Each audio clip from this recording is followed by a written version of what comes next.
tended to be chosen without adequate attention to compatibility. She liked handsome men, and also seemed to cultivate men about whom there was a slight whiff of danger. Isabel was far more cautious in her friendships, and tended to show a certain reticence before she opened up to a new acquaintance. Cat could at times be a bit moody, whereas Isabel usually made an effort to keep bleak feelings to herself. Cat was decisive, a useful quality when running a small business, whereas Isabel was inclined to worry about the pros and cons of any particular action. Isabel reflected on things before she acted. Cat acted, and then, sometimes, but not always, reflected on what she had done. Isabel took the view that if one made a mistake, one should be careful not to make it again. Cat's view of any mistakes she made was to regard them as water under the bridge and to move on as cheerfully as possible. Sometimes, of course, that meant she moved on to the next mistake rather than anywhere else. Cat's life, then, was not an example of the examined life of which philosophers have long written. Isabel's life, by contrast, was a life lived under a moral microscope.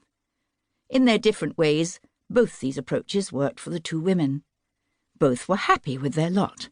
Each felt that the other had the wrong approach to things, but tolerated the contrast. Sometimes, though, matters became fraught, and the relationship was tested in an uncomfortable way. That had happened with Jamie, Cat's former boyfriend, and now Isabel's husband. When Isabel was introduced to Jamie, she imagined that he must be just one more of Cat's unsuitable boyfriends, as unreliable as he was good-looking. She was wrong. Jamie was quite unlike any of Cat's previous men, and it was perhaps for this reason that she ended her affair with him after they'd been together for little more than a few months. Jamie, it seemed, was not what Cat was looking for. He was simply too safe. Not that Jamie was ever dull, far from it. But if he was somebody like Cat, looking for a man who had just a touch of wildness about him, then Jamie was not that.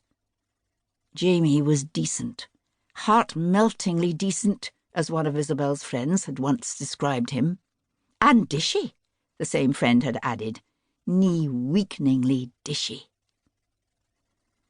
After Cat had broken up with him, Isabel had continued to see Jamie, whom she had considered a friend.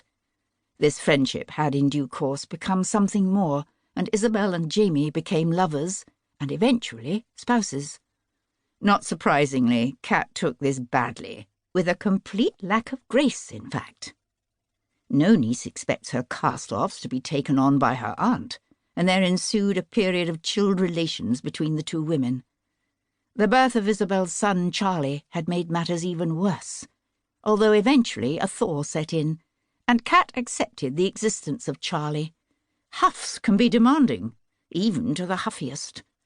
What was more, Cat needed Isabel's help in running her delicatessen, and now Isabel regularly and generously provided cover over busy periods or when Cat was short-staffed. As for Jamie, willingness to cook was one of the qualities that made him the perfect man.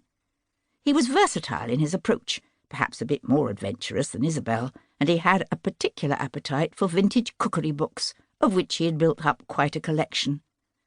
That evening he had extracted a first edition of Julia Child, signed by Julia herself to one of Isabel's American aunts in Mobile, Alabama, and passed on years earlier as a special birthday present. He was planning a chicken dish and was taking an inventory of ingredients before he embarked on the recipe. They were by themselves, enjoying that blissful period of calm so familiar to parents when the children have been put to bed, the scattered toys rounded up and put away, and quiet reigns in the house. Both Charlie and his younger brother Magnus were now asleep, each broadcasting from their separate monitors a reassuring sound of breathing, punctuated by occasional snuffles, into the kitchen. Charlie had taken some time to settle, insisting on the rereading of a book that Isabel had found in the Morningside library. She rather wished she had left the book there on the library shelf.